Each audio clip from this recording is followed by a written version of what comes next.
محبت اور نفرت دونوں مؤنث الفاظ ہیں۔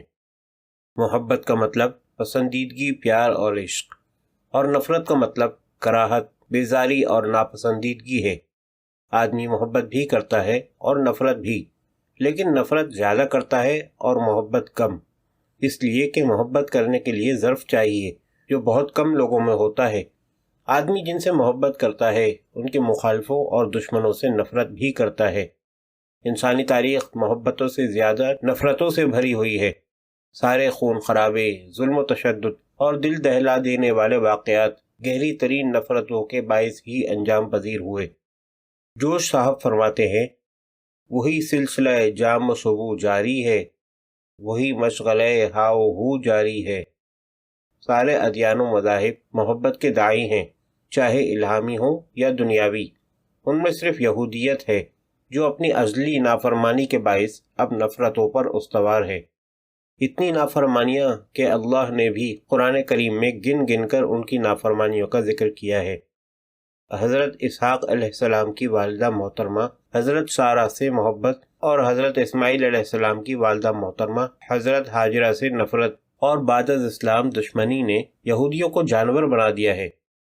انسان اور حیوان میں واضح ترین فرق عقل کا ہے، جو حیوانات، نباتات اور جمادات میں نہیں پائی جاتی۔ عقل کی نعمت صرف انسان کو عطا ہوئی ہے، جسے انسان کی محبت اور نفرت دونوں کھا جاتی ہیں۔ عقل انسان کی رہنمائی کرتی ہے، عقل امام باطن ہے۔ محبت اور نفرت میں آدمی اندھا، بہرا اور گونگا ہو جاتا ہے۔ محبت اور نفرت سے بلندتر ہونے کے باوجود عقل ان دونوں کے تابع نظر آتی ہے۔ کیسے؟ تاریخ انسانی اس بات کی شاہد ہے کہ کیسے کیسے مشہور زمانہ دل اور عالی دماغ رکھنے والے اپنی محبت یا نفرت کے ہاتھوں ذلیل و رسوا ہوئے۔ کتنے نامی گرامی علماء و فضلاء، بڑے بڑے جبہ و دستار والے، دبدبے اور جلال والے پیر و فقیر، عظیم دانشور، ادیب و شاعر اور دلوں اور جذبات و احساسات پر حکمرانی کرنے والے فنکار اپنی محبتوں اور نفرتوں کے ہاتھوں اپنی عزت و شہرت داؤ پر لگا بیٹھے۔ ان کا تعلق کسی ایک معاشرے یا خطے تک محدود نہیں رہا، بلکہ دنیا کے ہر معاشرے اور خطے میں شروع دن سے اور آج بھی ایسی زندہ مثالیں موجود ہیں۔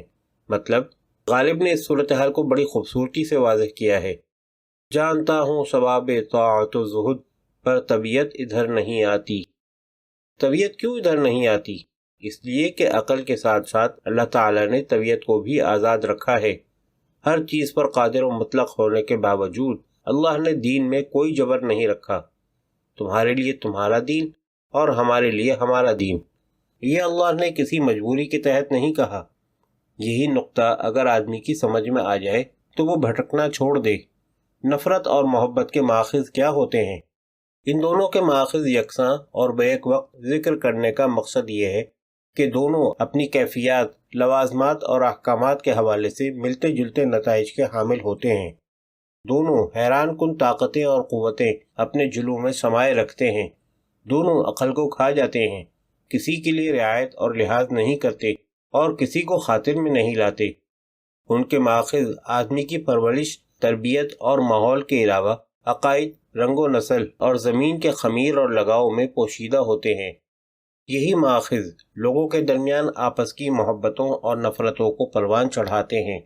انہی بنیادوں پر لوگ اپنی محبتوں اور نفرتوں کا اظہار کرتے ہیں۔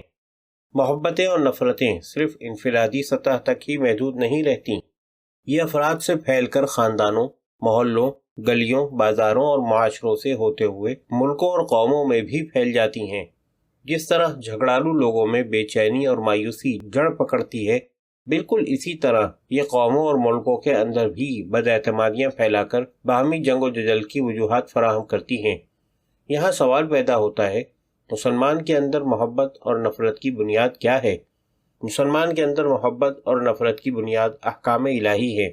مسلمان اللہ کے لیے محبت کرتا ہے اور اللہ کے لیے ہی نفرت کرتا ہے، تبھی تو ایک مسلمان دوسرے مسلمان کا بھائی ہوتا ہے۔ اسی لیے حضرت علی رضی اللہ عنہ نے ایک اجنبی کو مخاطب کرتے ہوئے فرمایا تھا، یا تو دین میں میرا بھائی ہے یا انسانیت میں میرے برابر ہے۔ حضرت علی رضی اللہ عنہ مرحب کے سینے پر چڑھے ہوئے تھے۔ جب اس نے چہرہ اقدس پر تھوکا تو آپ فوراً سینے سے یہ کہتے ہوئے اتر آئے، کہ اب تمہارے قتل میں میری مرضی بھی شامل ہو جائے گی، اور علی اپنی مرضی سے کسی کو قتل نہیں کرتا، وہ جو بھی کرتا ہے اللہ کی اطاعت میں کرتا ہے، یعنی مسلمان کی نفرت اور محبت صرف اللہ کی رضا کے لیے ہوتی ہے۔ تبھی تو قرآن پاک میں ایک جگہ فرمایا گیا، انہیں کہہ دیجئے کہ اگر یہ چاہتے ہیں کہ اللہ ان سے محبت کرے تو آپ کی اطاعت کریں، اللہ ان سے محبت کرے گا اور ان کے گناہ بخش دے گا۔ آل عمران 131۔ مسلمان کی محبت بھی اللہ کے لیے اور نفرت بھی اللہ کے لیے ہوتی ہے۔ اللہ اپنے محبوب نبی صلی اللہ علیہ وسلم سے محبت کرتا ہے اور اپنے ملائکہ سمیت اپنے حبیب پر درود بھیجتا ہے، اور جن سے نفرت کرتا ہے ان پر لعنت کرتا ہے۔ نہ صرف یہ بلکہ ان پر لعنت کرنے والوں کا بھی ذکر کرتا ہے۔ اللہ جھوٹے، ظالم، منافق، مشرک و کافر پر لعنت کرتا ہے، جو اس کے رسول کو اذیت پہنچائے ان پر بھی لعنت کرتا ہے۔ اللہ نے محبت اور نفرت کے پیمانے واضح کر دیے ہیں۔ حج کے دوران مسلمان اگر ایک طرف محبت الہی میں لبیک اللہم لبیک کا ورد کرتے رہتے ہیں تو دوسری طرف شیطان کو کنکریاں مار کر اللہ کے مردود سے نفرت کا اظہار بھی ببانگ دہل کرنا سکھلایا گیا ہے۔ محبت اور نفرت کی جنگ میں صرف منافق ہی کھل کر اپنی محبت اور نفرت کا اظہار نہیں کرتا، اسی لیے قرآن پاک میں اللہ نے منافق مردوں اور منافق عورتوں کے لیے جہنم کی وعید دی ہے، جس میں وہ ہمیشہ رہیں گے، اور ان پر لعنت بھی کی ہے۔ اللہ تعالیٰ اپنے حکم کے مطابق محبت اور نفرت کے مقابلے میں ہمیں سرخرو کرے کہ ہم اللہ کے لیے ہی محبت کریں اور اللہ کے لیے ہی نفرت کریں۔ آمین۔